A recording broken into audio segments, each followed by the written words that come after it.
S ಇದೀಗ BK Hariprasad ಅವರು ನಮ್ಮ ಜೊತೆಗೆ ದೂರವಾಣಿ ಸಂಪರ್ಕದಲ್ಲಿದ್ದಾರೆ. ಕಾಂಗ್ರೆಸ್ನ ಹಿರಿಯ ನಾಯಕರು.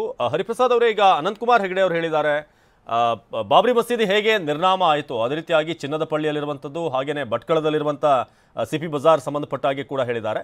ಇದೆಲ್ಲವೂ ಕೂಡ ನಿರ್ನಾಮ ಆಗುತ್ತೆ, ಇದು ಶತಸಿದ್ಧ ಅಂತ ಹೇಳಿದ್ದಾರೆ. ಈಗ ಭಾರತೀಯ ಜನತಾ ಪಾರ್ಟಿಯವರಿಗೆ ಇದೇನು ಹೊಸದೇನಲ್ಲ. ನಿರಂತರವಾಗಿ ಒಂದು ಸಮುದಾಯವನ್ನ ಗುರಿ ಮಾಡಿ ಪ್ರಚೋದನಕಾರಿ ಭಾಷಣಗಳನ್ನು ಕೊಟ್ಟು ಅವರು ಚುನಾವಣೆಗೆ ಅನುಕೂಲ ಆಗೋ ರೀತಿಯಲ್ಲಿ ಮಾಡ್ಲಿಕ್ಕೆ ಪ್ರಯತ್ನ ಮಾಡ್ತಾರದು ಇದೇನು ಹೊಸದಲ್ಲ.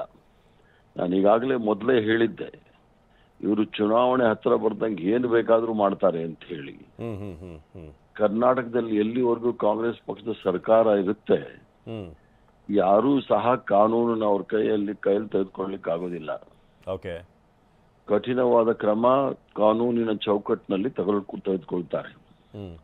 ಇಂಥ ಪ್ರಚೋದನಕಾರಿ ಹೇಳಿಕೆ ಈಗಾಗಲೇ ಸುಪ್ರೀಂ ಕೋರ್ಟ್ ಅಲ್ಲಿ ಬಹಳ ಕ್ಲಿಯರ್ ಇದಿದೆ, ಡಿಸಿಷನ್ಸ್ ಇದೆ, ಜಜ್ಮೆಂಟ್ ಇದೆ. ಯಾರೇ ಈ ತರ ಪ್ರಚೋದನಕಾರಿ ಭಾಷಣ ಮಾಡಿದಾಗ ಅವ್ರ ಮೇಲೆ ಸುಮೋಟೋ ಕೇಸ್ ಬುಕ್ ಮಾಡಬೇಕು ಅಂತ ಹೇಳಿ ನಾನು ಕರ್ನಾಟಕ ಸರ್ಕಾರದಲ್ಲಿ ಒತ್ತಾಯ ಮಾಡ್ತೀನಿ.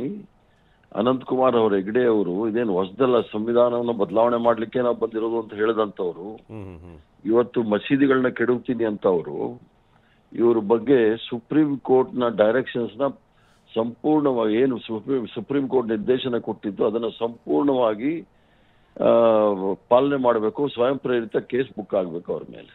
ಜೊತೆಗೆ ಒಂದು ಆಡ್ ಮಾಡ್ತಾರೆ ಅವರು, ಇದನ್ನ ಬೇಕಾದ್ರೆ ಥ್ರೆಟ್ ಅಂತ ಬೇಕಾದ್ರೆ ತಗೊಳ್ಳಿ, ಬೆದರಿಕೆ ಅಂತ ಆದ್ರೂ ಅನ್ಕೊಳ್ಳಿ, ನನಗೇನು ಭಯ ಇಲ್ಲ ಅಂತ. ಅಲ್ಲ, ಅನ್ಕೊಳ್ಳೋದಲ್ಲ, it is a threat, it is a provoking statement. ಅದು ಪ್ರಚೋದನಕಾರಿ ಹೇಳಿಕೆ. ಸುಪ್ರೀಂ ಕೋರ್ಟ್ ನಿರ್ದೇಶನ ಬಹಳ ಸ್ಪಷ್ಟವಾಗಿದೆ.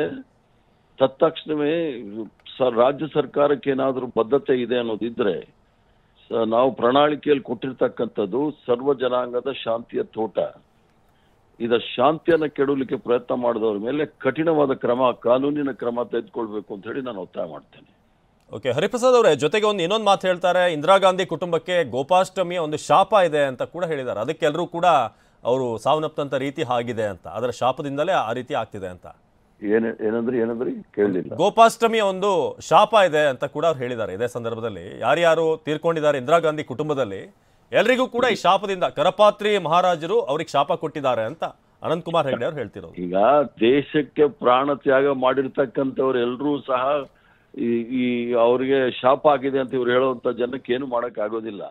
ಅದು ಇಂದಿರಾ ಗಾಂಧಿ ಇರ್ಬೋದು, ಮಹಾತ್ಮ ಗಾಂಧಿ ಇರ್ಬೋದು, ಮತ್ತು ಲಕ್ಷಾಂತರ ಜನ ಈ ದೇಶಕ್ಕೆ ಆಸ್ತಿ ಪಾಸ್ತಿ ಕಳ್ಕೊಂಡಿರ್ತಕ್ಕಂಥ ಜನ, ಅವ್ರಿಗೂ ಸಹ ಶಾಪ ಇದೆ ಅಂತ ಹೇಳ್ಕೊಂಡೇ ತಾನೇ ಇವ್ರು ಹೇಳ್ತಾ ಇರೋದು, ಬ್ರಿಟಿಷರ ಜೊತೆ ಇದ್ದವರು. ಆದ್ರಿಂದ ಆ ಶಾಪ ಅದು ಈಗ ಗೊತ್ತಾಗೋದಿಲ್ಲ, ಗೊತ್ತಾಗೋ ಸಮಯದಲ್ಲಿ ಗೊತ್ತಾಗುತ್ತೆ.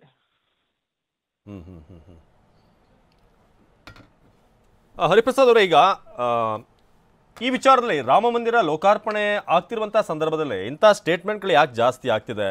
ಸೊ ಇದರ ಅಡ್ವಾಂಟೇಜ್ ಏನಾದರೂ ಲೋಕಸಭೆಗೆ ಕ್ಯಾರಿ ಫಾರ್ವರ್ಡ್ ಮಾಡುವಂಥ ಪ್ಲಾನ್ಗಳಾಗ್ತಿದೆ ಏನು ಅಂತ, ಯಾಕೆ ಇಂಥ ಸ್ಟೇಟ್ಮೆಂಟ್ಗಳು ಹೆಚ್ಚಾಗಿ ಬರ್ತಿದೆ ಅನ್ನೋದು? ಯಾಕಂದ್ರೆ ಇವರ ಪ್ರಣಾಳಿಕೆನಲ್ಲಿ ಏನ್ ಹೇಳಿದ್ದಾರೆ ಅದನ್ನ ಅನುಷ್ಠಾನಕ್ಕೆ ತಂದಿದೀವಿ ಅಂತ ಹೇಳೋ ಧೈರ್ಯ ಇಲ್ಲ, ಸಾಹಸಕ್ಕೆ ಹೋಗೋದಿಲ್ಲ. 10 ವರ್ಷದಲ್ಲಿ ಇವ್ರ ಸಾಧನೆ ಏನು ಅಂತ ಹೇಳೋದಿಲ್ಲ. ಉತ್ತರ ಕನ್ನಡದಲ್ಲಿ ಒಂದು ಸರಿಯಾದ ಒಂದು ಆಸ್ಪತ್ರೆ ಇಲ್ಲ, ಅದ್ರ ಬಗ್ಗೆ ಮಾತಾಡೋ ಧೈರ್ಯ ಇಲ್ಲ.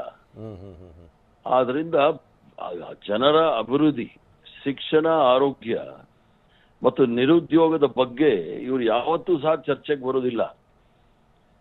ಅದೇ ವೇದಿಕೆಯಲ್ಲಿ ಇವ್ರು ಚರ್ಚೆಗೆ ಬರ್ಲಿ ಈ ವಿಚಾರಗಳಲ್ಲಿ ಮಾತಾಡಕ್ಕೆ, ಆವಾಗ ಇವರು ಎಕ್ಸ್ಪೋಸ್ ಆಗ್ತಾರೆ.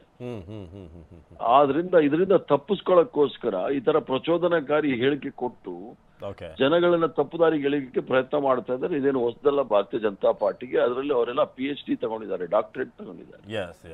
ಧನ್ಯವಾದ ಬಿಕೆ ಹರಿಪ್ರಸಾದ್ ಅವರೇ, ಟಿವಿ9 ಜೊತೆ ಮಾತನಾಡಿದಕ್ಕೆ.